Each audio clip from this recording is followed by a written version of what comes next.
Choisir un pays, c'est choisir une mentalité. J'ai pas dit culture, j'ai dit mentalité. Parce qu'il y a une nuance entre la culture et la mentalité. La mentalité, c'est plus comment, tu vois, les gens vont se comporter. C'est la façon de voir la vie, la façon de voir les choses, la façon de réagir aux choses. C'est ça la mentalité. Et quand tu vis quelque part, bah, tu fais avec la mentalité de là où tu es. Sauf si tu es dans les deux cas dont je vais parler à la fin de cette vidéo. Comme ça, tu resteras jusqu'à la fin de la vidéo. Et ouais, j'ai pas oublié mes réflexes de youtubeur. Mais avant de parler de ça, de comment tu peux éviter de subir ou de faire avec la mentalité d'un pays, parle un petit peu de la mentalité. Par exemple, en France, il y a une mentalité. Des choses qui reviennent souvent concernant la mentalité française. Alors quand je parle de mentalité d'un pays, il faut savoir que chaque pays a du bon et du moins bon dans sa mentalité. Il n'y a pas de pays où tu vas... Enfin, j'ai pas fait tous les pays au monde, mais en tout cas, moi, tous les pays dans lesquels j'ai été dans plus de 50 pays, j'ai été expatrié dans plusieurs pays, y compris la France, qui est un pays d'expatriation dans mon cas. Je ne suis pas né en France, je n'ai pas grandi ici jusqu'à le début de mon adolescence. Dans chaque mentalité, il y a du bon ou du moins bon. Par exemple, la mentalité française. Moi, ce que je respecte dans la mentalité française, c'est le côté ne pas se laisser faire, le côté battant, le côté savoir se battre, faire du bruit, être nuisible pour obtenir des choses quand il y a de l'injustice. Ça, c'est un truc que je respecte beaucoup dans la mentalité française, tu vois. Et même s'il y a certains aspects très esclaves dans la mentalité française, ce côté-là, pour moi, c'est tout ce qu'est un homme libre. C'est tout l'inverse d'un esclave. Ça, c'est un truc que je respecte en France, chez les Français. Par contre, à la mentalité française aussi, tu vas trouver la jalousie. Dans ce pays, il y a une jalousie maladive. C'est hallucinant. Les gens sont jaloux des uns des autres constamment, pour des broutilles. Et pas que pour des questions d'argent, pas parce qu'il y a un mec qui a une plus belle voiture, une plus belle maison. Bien sûr, évidemment, il est jaloux, ils sont là aussi. Mais juste parce que tu es différent, ou parce que tu fais les choses différemment, ou t'oses plus que les autres, ou tu es plus libre d'esprit, ça va déclencher une jalousie. Tu vois, ça c'est aussi la mentalité française. Jalousie est un peu comme chez les Anglais, tu vois, le fait de pas trop aimer quand quelqu'un réussit mieux qu'un autre, tu vois. Ça fait partie de la mentalité française. Ok.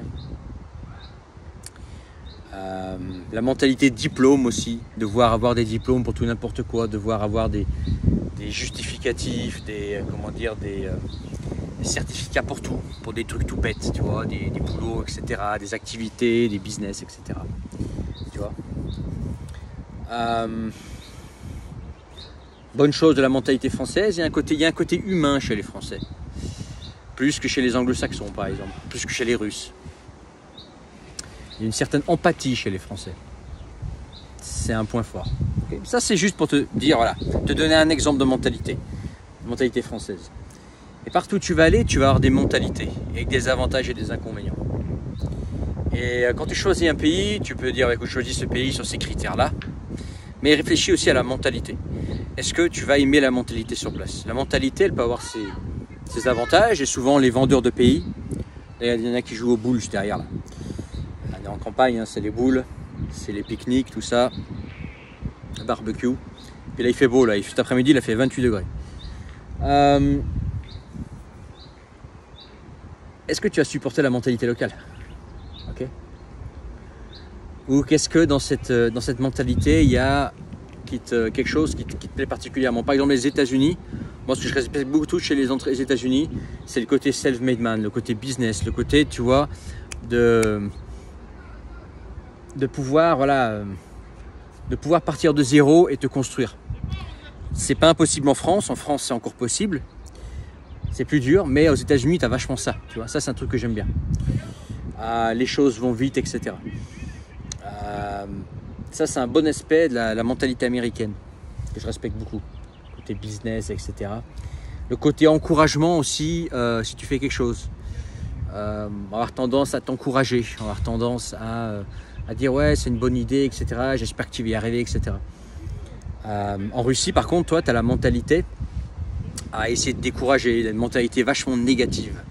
Pas comme en France, où c'est plus la jalousie, mais en Russie ça va être la négativité. De toute façon, c'est pas possible, c'est impossible, c'est très négatif, très noir des fois, ok. Par contre, ce qui est beau chez la mentalité russe, c'est une certaine énergie, une certaine volonté, une belle énergie, une belle volonté que tu vas avoir plus en Russie, que tu vas l'avoir en France ou aux États-Unis, mais gâché par ce côté très, très sombre, négatif, défaitiste, voire même, tu vois, très croire au destin. Voilà, c'est mon destin, etc. Tu vois, c'est le côté un peu négatif de la mentalité en Russie, en général. De se dire, voilà, bon, c'est comme ça, que faire, on peut rien faire, voilà, il faut que j'aille faire ça, il faut que j'aille faire ci. Non, bats-toi, défonds-toi. Il n'y a pas ça en Russie. C'est très, voilà, bon, on accepte le destin. Ça, c'est le côté faible. Mais ils ont une belle énergie. Ils ont énormément d'énergie mentale, les Russes. Ils sont très forts mentalement dans un autre sens. Très faibles mentalement dans un sens, mais aussi très forts mentalement. Justement pour accepter leur destin et aller dans leur destin, quoi, tu vois. Plus que les Occidentaux. J'ai quelques exemples. Mais partout où tu vas aller, tu vas devoir faire avec la mentalité. Et est-ce que tu vas supporter la mentalité? Est-ce que cette mentalité te correspond avec ses qualités et ses défauts? Ou est-ce que tu es prêt à supporter la mentalité? Et il y a deux moyens en fait de ne pas subir la mentalité d'un pays. La première raison, le premier moyen, et beaucoup l'emploient en Asie du Sud-Est, c'est ne pas comprendre la langue locale. Par exemple, je sais pas, tu es en Thaïlande, Philippines. Philippines, c'est plus difficile parce qu'ils parlent tous anglais. Et tu es en Thaïlande, tu es au Vietnam, tu es en Indonésie, tu piges rien à rien, tu comprends pas la langue, juste quelques mots, tu comprends pas vraiment ce qui se passe autour de toi, la société, etc. Bah, finalement, tu es bien parce que tu es dans un cocon, tu piges rien à ce qui se passe autour de toi. Les gens qui parlent, à côté de toi, tu bites rien, à la télé, tu bites rien. Bref, tu es dans une espèce de sarcophage. Et ce qui fait que toi, tu profites que du meilleur du pays, puisque tu ne comprends pas la langue. De toute façon, tu n'es pas assimilable, tu ne seras jamais thaï, tu ne seras jamais indonésien, tu ne seras jamais vietnamien, par exemple, tu vois. Donc, tu es un touriste éternel qui ne comprend pas la langue, tu es là juste à profiter des meilleurs aspects du pays. Ça peut être une stratégie, ne pas prendre la langue, ne pas vouloir s'assimiler, de vraiment vouloir rester un étranger à vie et dire bah les couilles de tout. Et comme ça, bah, j'ai pas à subir la mentalité locale, les mauvais aspects de la mentalité locale. Je n'ai qu'à jouir des petits plaisirs qu'on m'offre le pays. Ça peut être une stratégie que moi j'ai utilisée dans le passé et beaucoup l'utilisent sur Internet, en Asie du Sud-Est par exemple. Une autre stratégie, moi je suis actuellement dans cette stratégie-là, bah, c'est pas trop de sortir de son cercle en fait. Tu vois, moi je fais rien pour me faire de nouveaux amis en France. Je veux parler à personne, j'ai pas envie de faire de nouvelles connaissances. J'ai quelques amis qui se comptent même pas sur les doigts d'une main, qui pensent comme moi. On a les mêmes idées,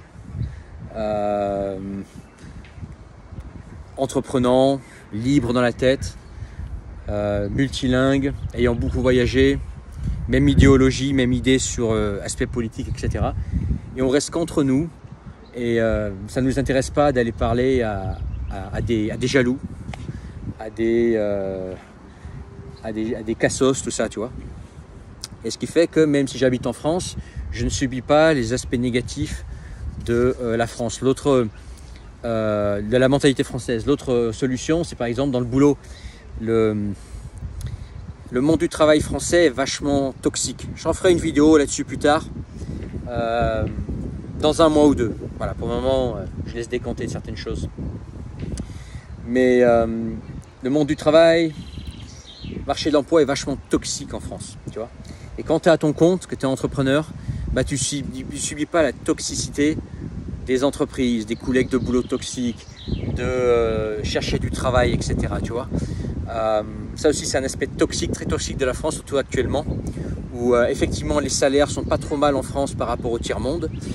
Mais il n'y a pas beaucoup de boulot, quoi. Il y a du boulot en tant qu'entrepreneur. si tu es prêt voilà, à bosser dans le bâtiment, à faire le boulot sale, etc. Mais pour les bullshit jobs que la plupart des gens font maintenant, il y a de moins en moins de taf. Bon, les salaires, ils ont tendance à stagner, quoi. Bon, des fois, j'hallucine sur les annonces des salaires, genre c'est les mêmes salaires qu'il y a 20 ans, quoi. Tu vois. En plus, les mecs ils cherchent avec des diplômes, de l'expérience, etc. Mais vous avez halluciné, les gars. Le mec, il va en Allemagne, il va aux Pays-Bas, il va en Suisse, il gagne 3 fois ça. Qu'est-ce qu'il va se faire chier à postuler à ton annonce? Voilà, quoi.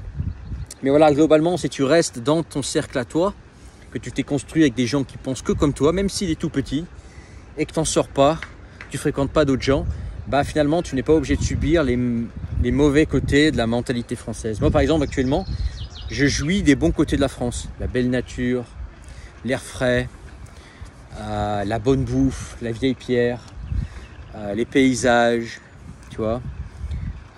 Et les bons côtés de la mentalité française. Mais les mauvais côtés, je les connais. Je sais qu'il faut mieux éviter les villes pour les raisons d'insécurité.